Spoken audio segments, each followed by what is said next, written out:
Ok, vamos começar, né, pessoal? Pessoal, é o seguinte, estamos aí numa maratona, né, trabalhando o período imperial. Primeiro a gente começou o ano trabalhando o chamado Primeiro Reinado, que foi o governo de Dom Pedro I. A gente falou que foi um governo problemático, uma série de problemas administrativos por parte de Dom Pedro, o que levou a ele um desgaste da imagem dele, e que no final acabou resultando aí na abdicação do trono. Como ele abdicou do trono, oficialmente, como é uma monarquia hereditária, passa de pai para filho, ele abdicou, passa para o filho dele, o primogênito, né? E o primogênito era o Pedro de Alcântara, né?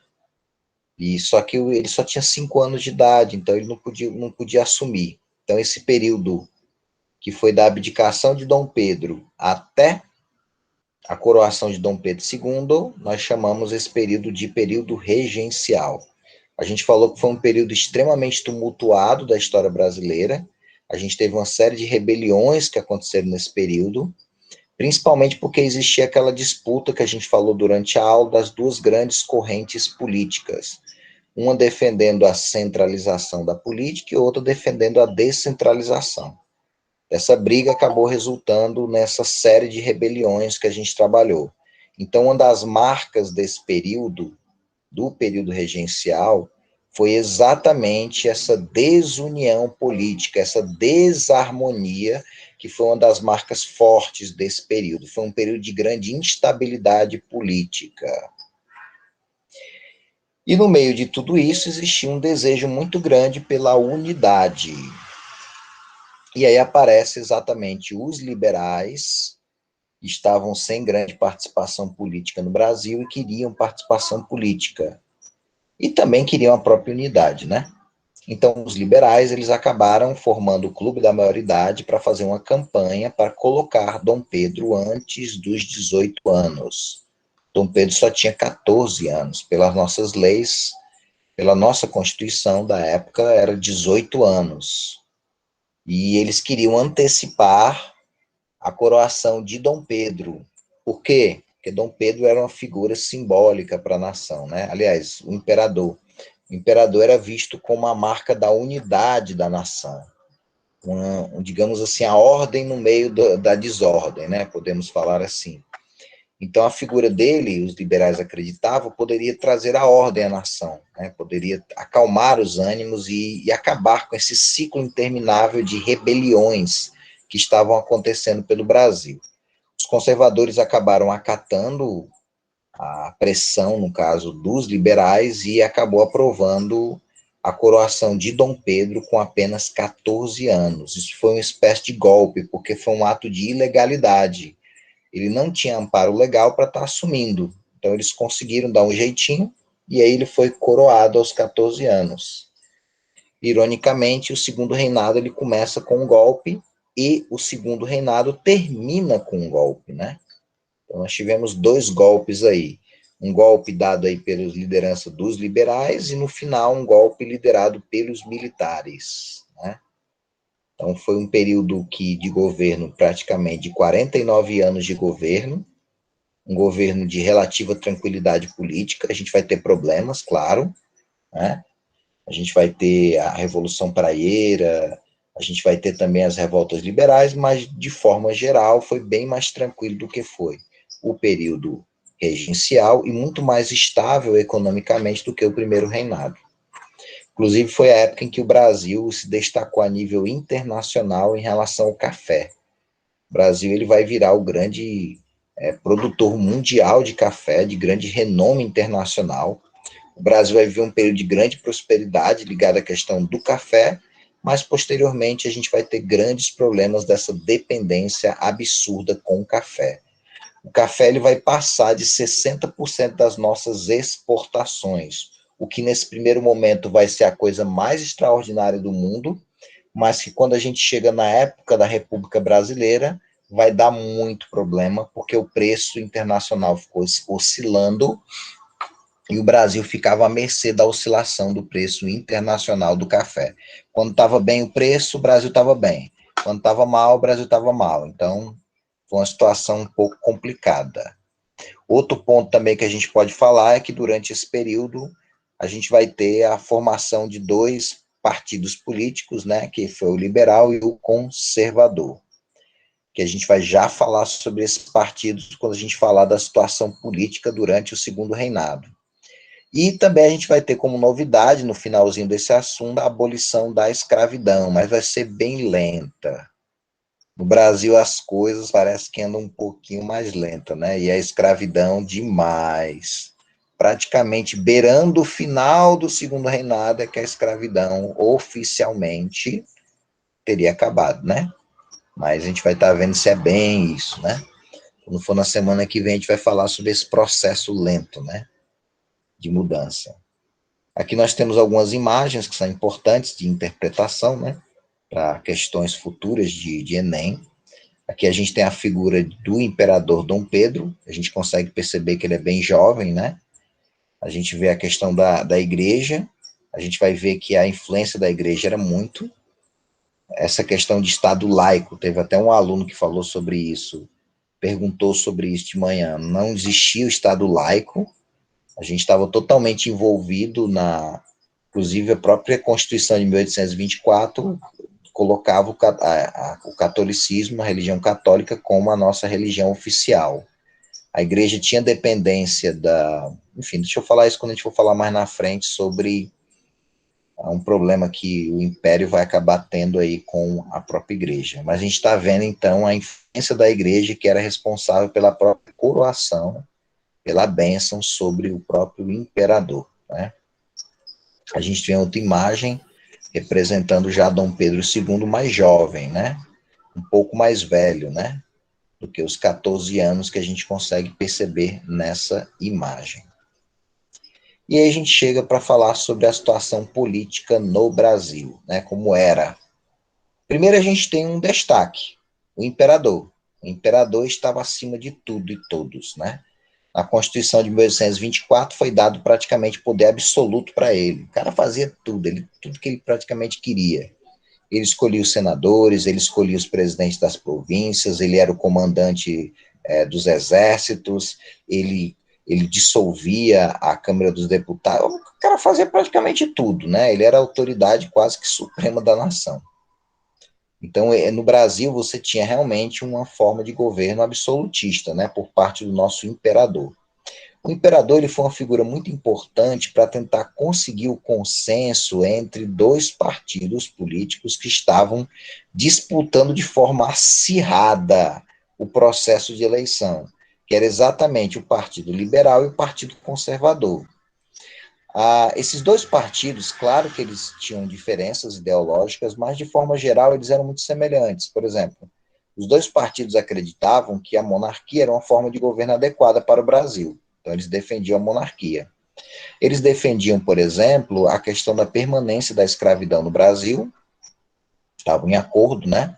A questão dos privilégios, né, no Brasil, a questão do voto censitário. Então, havia uma concordância por parte desses dois partidos em alguns pontos. Em outros pontos, a gente vai ter divergência entre eles, né? A gente pode falar que a diferença essencial entre o liberal e o conservador é exatamente nessa questão das províncias, né? Os liberais acreditavam que as províncias do Brasil deveriam ter mais liberdade. Então, eles defendiam um modelo de governo descentralizado. Já os conservadores acreditavam que o governo tinha que ter poder sobre as províncias que não deveriam ter liberdade de decisão, de mando, né, ou de comando.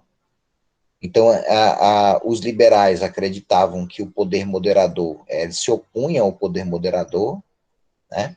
Já os conservadores apoiavam.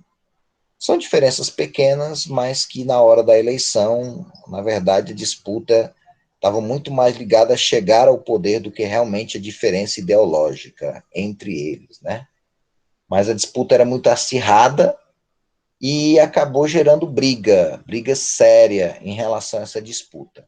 A gente vai estar vendo que o imperador ele terá que intervir para tentar conter essa revolta entre o Partido Liberal e o Partido Conservador. O Partido Conservador era a galera mais rica, né, a elite da elite, e os liberais já pegavam a classe média, sei lá, da média para cima, né, pegando ali os primeiros, né.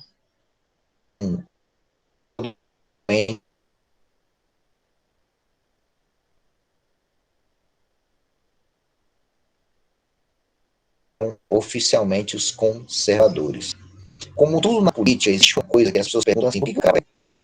Primeira importância é uma coisa em mente, por mais que as pessoas tenham diferenças ideológicas, muitas vezes quando a pessoa entra para a política, parece que as diferenças desaparecem.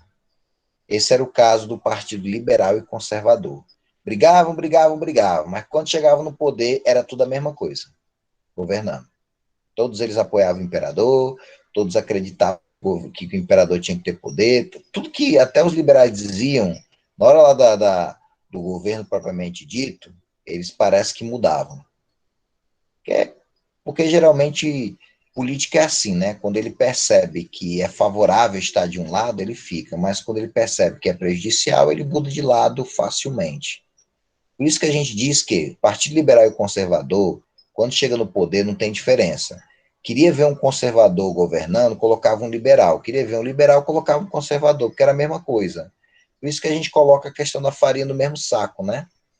É exatamente essa ideia. Quando ele chega na política, no governo, a gente tem dificuldade para distinguir o que é um e é outro, porque parece que tudo faz parte do mesmo pacote. E é exatamente o que acontece. Às vezes a pessoa vai escolher um candidato todo empolgado, né, acreditando que o cara realmente tem uma proposta boa para mudar as coisas. Aí quando o cara chega lá, você fala: cadê as propostas diferentes? Cadê o diferencial? Você não consegue ver mais diferença. Principalmente porque fazer política é coletivo, né? Não é individual, pessoal. Então o cara chega lá com as ideias dele, mas quando ele chega no coletivo, ele percebe que algumas ideias dele não vai dar certo. Porque para as ideias dele começarem a valer, ele tem que ter apoio. E quando você tem apoio, você tem que se abrir para o outro. Então o cara vai dar a opinião dele, ó, cara, eu até te apoio, mas essa parte aqui da tua ideia eu não quero, não. Se você quiser meu apoio, você vai ter que abandonar ela. Então você vai com 100% da tua proposta e vai reduzindo, né? 10%, 20%, que tu vai ter que abrir mão de várias coisas para você obter apoio político e você conseguir o que você tanto quer. Tá? Normalmente é assim na política.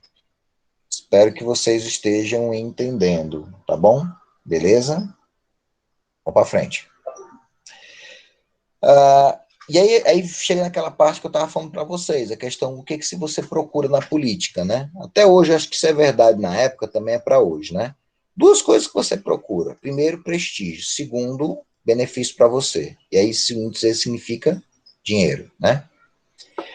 Oficialmente, quem entra para a política, eu estou dizendo assim, na teoria, tá? Na prática é diferente. Quem entra na política é um cara que não tem que ser egoísta, não. O cara tem que ser um cara pensando no coletivo. Ele não pode pensar nos próprios interesses, né? Mas nós sabemos que todo político vai lá para poder se dar bem para si, né? Se o cara é empresário, ele utiliza a política para enriquecimento pessoal dele. Muitas vezes ele mexe os pauzinhos lá na política e consegue que as empresas dele ganhem processo de licitação, e muitas vezes nesse processo de licitação o cara vai e inflaciona o preço dos produtos dele, né? E também, para muitas vezes conseguir isso, ele acaba tendo que participar do processo de propina, né? Porque muitos deles são movidos exatamente a benefícios financeiros imediatos.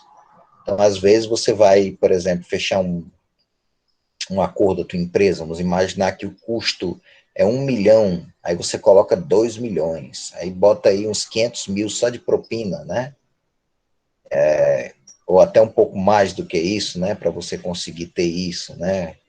E outras coisas são marcas da própria política. Então, muitos fazem da política exatamente um instrumento de benefício próprio. E também a questão do próprio prestígio, né, pessoal? Às vezes o cara entra para a política por causa que ele vira um senador, né? Um status social, né? Um deputado. Então, muitas vezes o prestígio é algo extremamente importante, mas eu digo para vocês que é muito mais o benefício para si. Tá? É a grande sacação da política. E a gente hoje, quando vê a corrupção acontecendo pelo nosso país, isso é uma mostra de que aquela pessoa não é política. Político é que pensa no bem-estar coletivo. Se eu tenho um cara roubando, pegando o dinheiro público, se beneficiando para si mesmo, ele não é político. pelo menos não deveria ser chamado, né? Mas acaba sendo chamado, e hoje a gente acaba até mesmo considerando aí que roubalheira, né, fraude, corrupção é marca de político, né, do político legítimo, né?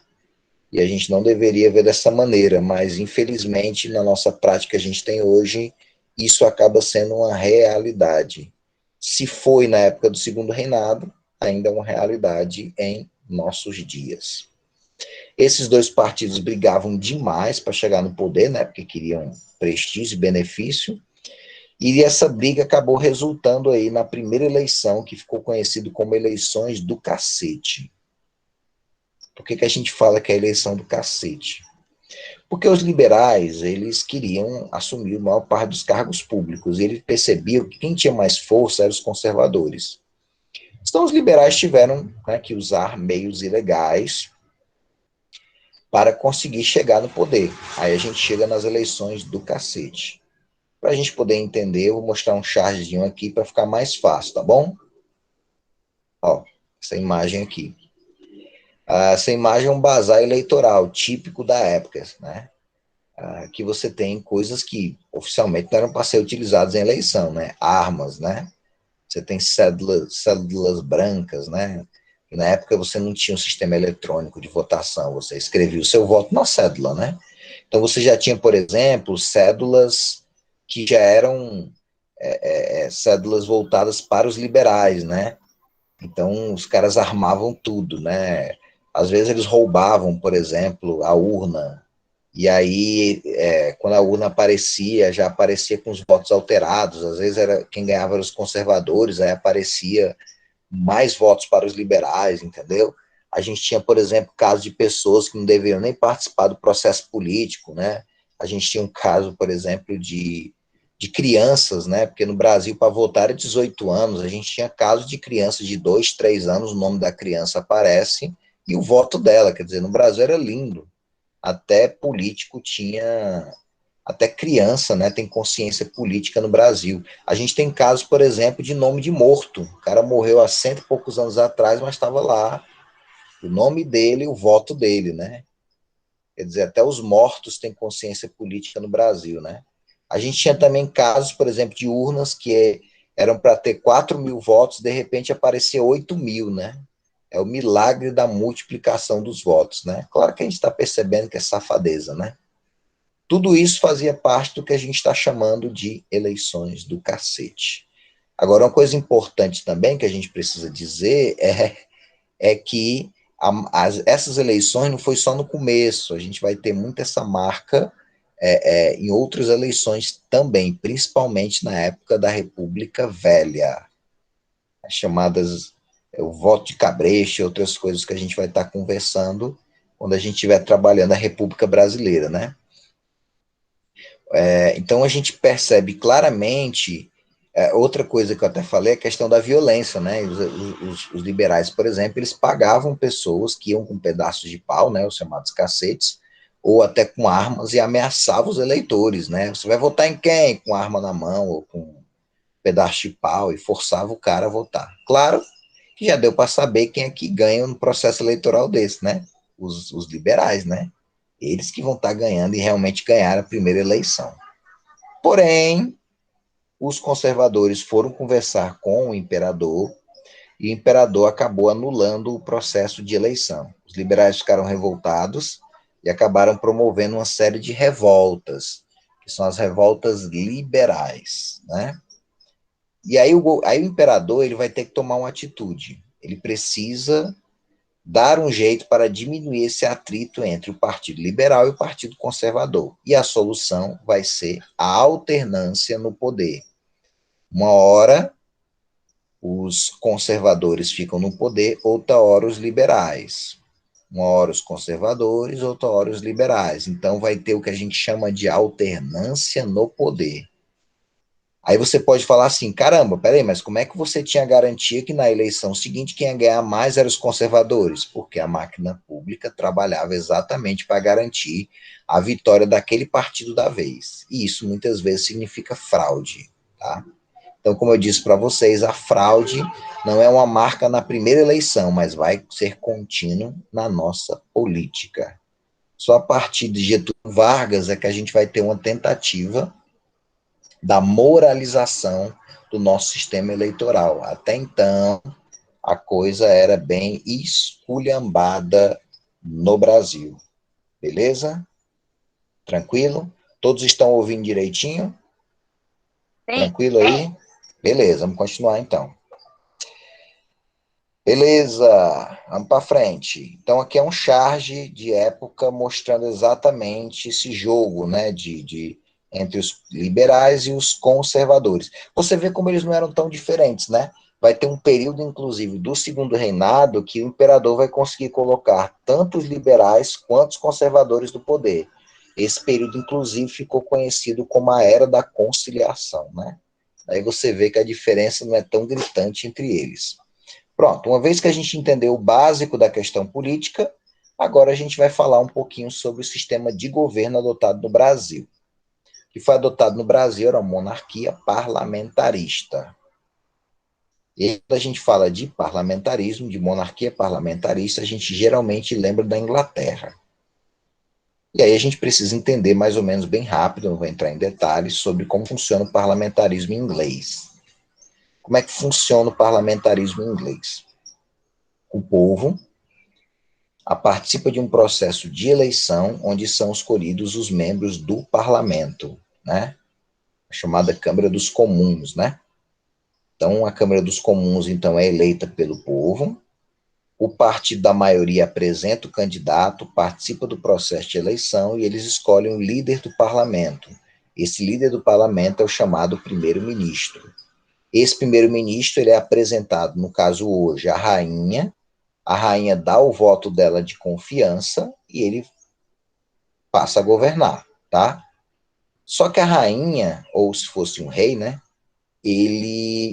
Ela, no caso, não tem poder de mando no governo. Quem realmente comanda o governo é o primeiro-ministro.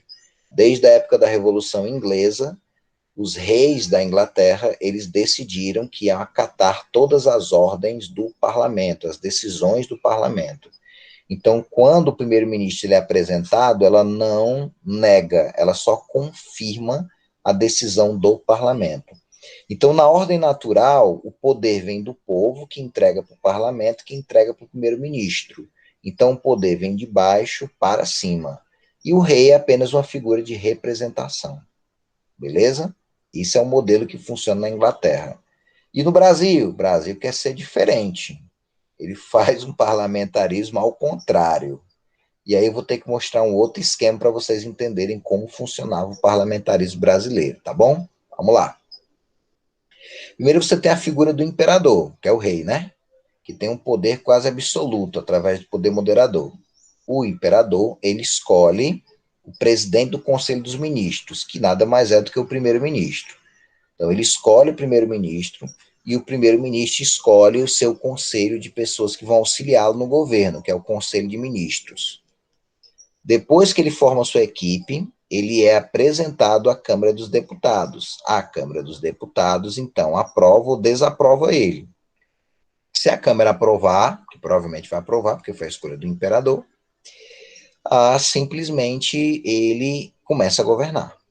Mas vamos dizer que a Câmara não aprovasse, que isso não aconteceria, mas se acontecesse, bom, aí o imperador tinha duas opções aqui, tá? Primeiro, mudar, escolher outro, que ele não faz isso, porque ele vai querer impor sua vontade, ou ele vai dissolver a Câmara, promover novas eleições para a Câmara dos Deputados, formando uma nova Câmara, que vai acabar aprovando a escolha do imperador. E aí, se a gente voltar no esqueminha anterior, a gente entende, tá? Como é que funcionava no Brasil? A figura do imperador escolhia o primeiro-ministro, que era apresentado ao parlamento, e o povo só ficava observando. Ou seja, o poder vinha de cima para baixo. E na Inglaterra, de baixo para cima. Como o Brasil é o contrário da Inglaterra, a gente chama o parlamentarismo brasileiro de parlamentarismo às avessas, ou parlamentarismo à brasileira. tá? Também é outra forma da gente poder entender como funcionava. No final das contas, a gente consegue perceber aqui que quem tinha realmente autoridade era o imperador. Quem governava? O primeiro-ministro. Mas tudo que o primeiro-ministro, muita coisa que o primeiro-ministro ia fazer, acabava consultando o imperador, né? Então, o imperador tinha poder de mando. Diferente da Inglaterra, tá? Na Inglaterra, a rainha Elizabeth II, ela não tem poder de decisão em relação às questões de governo. Ela até tem, mas ela entrega tudo para o primeiro-ministro. Beleza? Espero que você esteja entendendo. Legal aí, né? E aí, uma vez que a gente entendeu esse processo político no Brasil, como é que funcionava, a gente chega agora para a nossa economia do segundo reinado. Quando a gente fala da economia do segundo reinado, a gente está falando de um produto que ganhou grande projeção internacional, que foi o café. O café, ele é uma planta africana, né? Continente africano, da região de Cafa. Possivelmente esse nome teria origem da região, né? Pelo menos é o que se conta pela história do café. E o café ele chega mais ou menos lá para o século XVIII aqui no Brasil, vem da Guiana Francesa, né? Inicialmente vai ser plantado no Pará, e aí vai chegar para o Rio de Janeiro e por fim acaba chegando em São Paulo, onde vai ganhar projeção, né? O café no início ele era uma planta que o pessoal botava no quintal, né? E, e consumia, claro, mas não era um hábito grande aqui no Brasil e em várias partes do mundo o consumo, né? Mas aí, finalzinho do século XVIII para o século XIX, o hábito começou, os americanos e os europeus começaram a ter o hábito de beber café. O mercado consumidor aumentou, e aí é que quando os cafeicultores perceberam que deveriam aumentar a sua produção. Inicialmente ele foi plantado no Rio de Janeiro, no Vale do Paraíba, né? Que enfim, a gente pode falar que era uma região que tinha um clima favorável, mas o solo não era tão fértil, o que fazia com que a produção não fosse tão grande de café. E também tinha muita perda de produção por causa da questão do excesso de chuvas. Isso acabava trazendo destruição, acabava sendo extremamente negativo. A produção também não era tão alta porque se utilizava o trabalho escravo, que não tinha uma grande rentabilidade, né, em termos produtivos. Então, vai acabar migrando do Vale do Paraíba para o Oeste Paulista. E quando chegar no Oeste Paulista, a coisa vai ficar legal. Por quê? Porque lá o clima é bom e a terra é boa. O café, a planta, né, ela exige muito do solo. O solo tem que ser muito fértil, senão diminui a fertilidade do solo e a produção cai. No caso de São Paulo, tem a famosa terra roxa, né? Extremamente fértil, um solo de origem vulcânica. Então lá, meu amigo, ele vai encontrar realmente o auge, né? E aí vai ter uma mega produção de café na região do Oeste Paulista. Os paulistas vão utilizar, vão privilegiar a mão de obra imigrante, o que era mais interessante, principalmente porque o trabalho escravo ele não é tão produtivo. O trabalho imigrante foi extremamente produtivo. Quando a gente fala de imigrantes no Brasil, a gente fala de principalmente três grupos, né? Os alemães, italianos e japoneses. Desses três principais que eu citei, os italianos se destacaram mais. Os imigrantes, para chegar no Brasil, muitos cafeicultores patrocinavam a viagem deles para o Brasil, mas os caras, quando chegavam aqui, já estavam endividados. Aí entravam num sistema de parceria, que era o quê? O cara era combinado assim. Ele recebia a terra, plantava, 50% da produção era para ele e 50% para o dono da terra. Aí você fala, legal esse sistema. Legal se funcionasse, né? Porque o cara já chegava aqui endividado, já chegava aqui, tinha que gastar pedindo ajuda para o fazendeiro, que acabava endividando o cara mais ainda e cobrando juros absurdos, enganando ele mesmo, e aí o cara não conseguia pagar a dívida. Por causa disso, muitos imigrantes acabam abandonando os cafezais, e aí isso acaba fazendo com que o governo intervenha. Então, o governo ficou, então, de pagar a viagem desses imigrantes para cá, e também foi mudado o sistema de trabalho. O sistema de parceria foi abandonado e vai ser substituído pelo trabalho assalariado. E aí a coisa vai bombar mesmo, tá?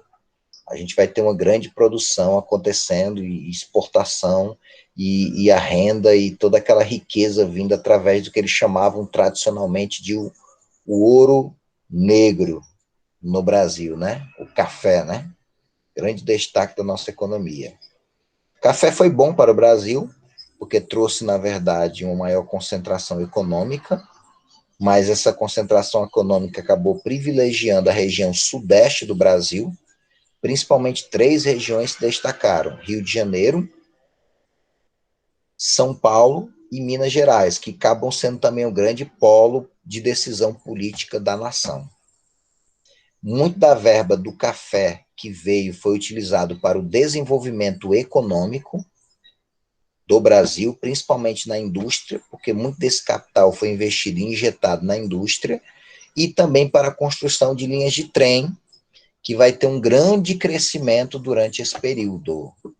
Infelizmente, o Brasil, a gente vai estar vendo no futuro, né, nos outros assuntos futuros, que não houve uma maior continuidade de investimento em transporte ferroviário no Brasil.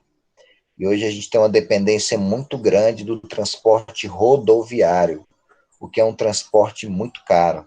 Agora que a gente que o diga, né, como a gente está, né, com esse aumento constante dos combustíveis, isso vai pesar para todo mundo, porque a maior parte do frete, ele utiliza o transporte rodoviário. E a gente acaba tendo um custo maior, e isso acaba sendo repassado para nós, consumidores, o que foi, sem dúvida nenhuma, extremamente negativo. A gente vai falar exatamente no futuro por que houve essa opção por investir mais no transporte rodoviário no Brasil. A gente fala isso em aulas futuras. Beleza? Então, o café ele foi o grande destaque da nossa economia. O café ele foi o quarto ciclo econômico do Brasil, né? O primeiro foi o pau-brasil, o segundo o açúcar, terceiro o ouro e agora o café. Beleza? E o café vai ser tanto no período do segundo reinado como na primeira república do Brasil. Cara, e o café e os outros produtos? Aí a gente vai chegar nos outros agora. Antes de a gente chegar nos outros, vamos ver umas imagens, né? Para quem gosta de café, né? E nós temos a imagem clássica do café, né? E nós temos aqui também ele já no pé, né? Olha como é que fica, para quem nunca viu, né? Teve oportunidade, né? E aqui nós temos uma imagem de época retratando o momento da colheita do café. Provavelmente as pessoas que estão aqui, que inclusive a gente percebe que tem até criança, é exatamente essa mão de obra imigrante familiar. E aqui é exatamente o momento da secagem do café. Um comentário a mais aqui com relação ao café é que ele era muito mais interessante do que a cana-de-açúcar, porque o transporte, por exemplo, era mais fácil do café do que da cana-de-açúcar, né? Cana-de-açúcar estragava com mais facilidade. O café ele tem uma durabilidade maior, que acabou também sendo interessante economicamente, né? Em termos de Brasil. E aí a gente chega nos outros produtos, né? O açúcar, o algodão, a borracha e a situação da indústria no Brasil. E acredito que a gente deve ficar provavelmente nessas partes aqui, tá bom? Continuando aí. E o açúcar, como é que ficou? O açúcar continuou tendo destaque, tanto que ele era o segundo produto, né, no Brasil. Mas a gente sofreu principalmente por causa da concorrência. Produtores mundiais, a gente tinha as Ilhas do Caribe, focando principalmente em Cuba, que também produzia muito açúcar. E nós tínhamos também a concorrência do açúcar descoberto pelo europeu, que é o açúcar a partir da beterraba, que ainda hoje os europeus eles extraem o açúcar da beterraba. Qual o resultado disso? É que o Brasil tinha uma concorrência muito forte e o preço internacional do açúcar caiu. E também a questão da venda desse açúcar, né? O resultado é que o Brasil acabou sendo prejudicado nisso. Acabou não se destacando como a gente teve no início da colonização, né? O algodão também era um produto que até teve um período de crescimento, principalmente na época que os Estados Unidos estavam em guerra entre si, né? Entre o norte e o sul dos Estados Unidos. O Brasil aproveitou e vendeu muito algodão, mas quando os Estados Unidos se recuperou, o Brasil de novo ficou na dianteira, né? Na traseira da situação econômica, né? Então acabou não dando certo. A borracha era um produto extremamente interessante, que no início do segundo reinado não teve grande destaque, mas no final, para o início da República, vai ganhar um grande destaque internacional, principalmente com o avanço da indústria automobilística, a gente vai falar. Infelizmente, a gente vai ver no futuro que o governo não investiu. Como não houve investimento, o açúcar acabou, desculpa, a borracha acabou passando por uma situação de crise. E aí a gente chega na indústria, né? O Brasil passou por uma relativa industrialização, vamos dizer assim, grande, mas passou, né? Principalmente por dois motivos. Primeiro, porque foi criada uma lei, uma tarifa, na verdade, a partir de lei, né, criada, que foi a tarifa Alves Branco, para incentivar a industrialização no Brasil. Como é que funcionava? Se eu tinha um determinado produto, se eu tinha, por exemplo, fábrica de um determinado produto, vamos dizer chapéu, tem uma fábrica de chapéu.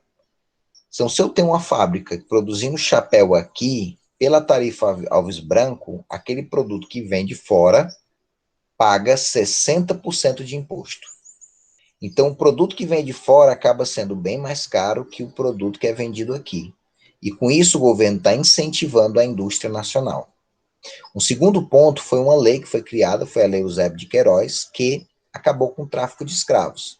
Então, muita gente que investia dinheiro na compra e venda de escravos acabou pegando esse dinheiro e investindo na indústria. Então, a indústria passou a receber capital. Qual foi o resultado disso? Começou a aparecer uma onda de indústrias pelo Brasil. A gente vai ter um destaque nesse período, um empresário Irineu Evangelista, também conhecido como Barão de Mauá. Ele começou, na verdade, no ramo da indústria naval. Posteriormente, ele vai entrar em negociação com os ingleses e vai fundar um banco. Depois vai investir em siderúrgicas, vai investir também na questão de iluminação pública. Menino, ele vai expandir. Construção de linhas férreas, e daí vai. Infelizmente, na época não existia um incentivo grande do governo para com a indústria, além de algumas decisões que favoreceram. Então, infelizmente, o Irineu Evangelista passou por situações econômicas delicadas e o governo nem para ajudar ele, né? Porque o governo não tinha olhos para a indústria, mas olhos para o café. Quem dera que nessa época o governo tivesse investido na indústria. Talvez a situação do Brasil teria sido bem melhor. Mas, infelizmente, não foi o que aconteceu durante esse período, tá? Infelizmente, a coisa acabou não dando certo, ok? E aí a gente finaliza, né, falando da Revolução Praieira, vamos acabar agora, né? Vamos já acabar. Hoje está dando para a gente um pouquinho mais rápido do que foi nas outras aulas. A gente fala o seguinte, Carl, beleza, quer dizer, economicamente você tinha uma situação financeira legal. Sim, a economia estava numa situação muito boa, tá? Mas principalmente a região sudeste do Brasil. Muitas vezes as outras regiões do Brasil não eram tão favorecidas como foi a região sudeste. A situação não era tão boa. Aí a gente vai chegar a uma situação que aconteceu na região nordeste. Engraçado, ó. Na época do primeiro reinado, a gente tem a Confederação do Equador, que também foi uma situação que aconteceu no Nordeste. Na época aliás, exatamente, do primeiro reinado, né? A gente vai ter também, na época lá do Dom João, também a Revolução Pernambucana, né? Que também acontece também na região Nordeste. A gente vai ter algumas revoltas regenciais que vão acontecer também na região Nordeste. Muitas vezes porque as próprias províncias do Nordeste eram deixadas de lado pelo governo. E aí, durante o segundo reinado, a gente vai ter de novo algo acontecendo no Nordeste, que foi a chamada Revolução Praieira. A Revolução Praieira aconteceu em Pernambuco, E aconteceu exatamente por causa de desejo de influência política, né? Porque na região você tinha dois grupos que tinham poder, né? Poder político e também econômico, era das famílias, como a família Rego e a família Cavalcante, que simplesmente ocupava todos os cargos públicos com familiares e com pessoas que fossem favoráveis a eles. Isso significava muitas vezes ser explorado pela família Cavalcante, e nós sabemos que tem região do Brasil que, se não fossem os empregos públicos, a coisa ficaria ruim, e quem controlava isso era a família Cavalcante. Não era à toa que tinha um dizer da época, em Pernambuco, ou você é cavalcante ou você é cavalgado. Ou seja, você tinha que aceitar a dominação deles, o que era muito mal visto. Segundo, era a questão dos comerciantes portugueses, que faziam questão de favorecer somente os deles, né? Então, os cargos, os empregos no comércio ficavam para os portugueses e não para os brasileiros. Isso criou um certo ressentimento. Ressentimento que acabou migrando aí na formação de um partido para tentar mudar essa situação. E aí nasceu o chamado Partido da Praia. O Partido da Praia, ele foi exatamente criado para tentar tirar o poder da família Cavalcante e da família Rego, que eu nem citei aqui, né? Essas duas famílias que controlavam a política da região, então a galera queria tirar esse pessoal do poder. Nesse meio tempo, foi eleito, inclusive esse nome Partido da Praia, é porque esse partido resolveu fazer um jornal, né? E a sede de onde era produzido esse jornal era a Rua da Praia, tá? Aí o pessoal acabou apelidando o partido de Partido da Praia, né? E aí, no caso, eles acabaram acalmando um pouquinho os ânimos dele quando foi eleito um presidente de província que foi favorável a eles, aos praieiros. Inclusive, alguns cargos públicos foram concedidos para os praieiros, né? E aí acalmou as coisas. Mas um presidente de província não ficava, assim, necessariamente 4 anos, como hoje, né? Se ficaria no cargo público. Ele podia sair a qualquer momento de acordo com a decisão do imperador, dos interesses, né? Então, o presidente que era favorável aos praieiros, ele foi tirado do cargo dele, e aí o que assumiu, resolveu demitir todos os praieiros que estavam no poder. E aí a confusão aconteceu, né? Os praieiros decidiram que iam fazer uma revolta. Eles foram influenciados, né? Principalmente pelas manifestações que estavam acontecendo lá na Europa, influenciado pelos ideais liberais, a chamada Primavera dos Povos. Se você quiser depois estudar, você estuda. Eles acabaram sendo influenciados por esses movimentos que estavam acontecendo na Europa e começaram a defender valores como voto livre, universal, né? Ampliar o direito de voto para as pessoas, liberdade de você expor seu pensamento através da imprensa. Queriam que esse poder moderador ele fosse extirpado do Brasil, sistema federalista, entre outras coisas. O movimento não era forte, você tinha uma participação apenas de 2.000 pessoas, e o governo resolveu atacar com toda a força o movimento, que foi facilmente reprimido pelo governo.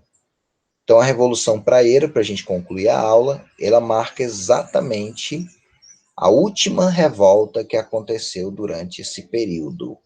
Daí para frente, vai ser a maior tranquilidade para se governar. Só que a gente vai estar vendo na semana que vem que não foi bem assim a nível internacional. Vamos ver o grande pepino, podemos dizer assim, que o Brasil acabou se envolvendo, né? Uma crise internacional aí que vai acabar gerando a maior das guerras da América Latina. Só que isso, pessoal, fica somente para a semana que vem, tá bom? A gente para por aqui.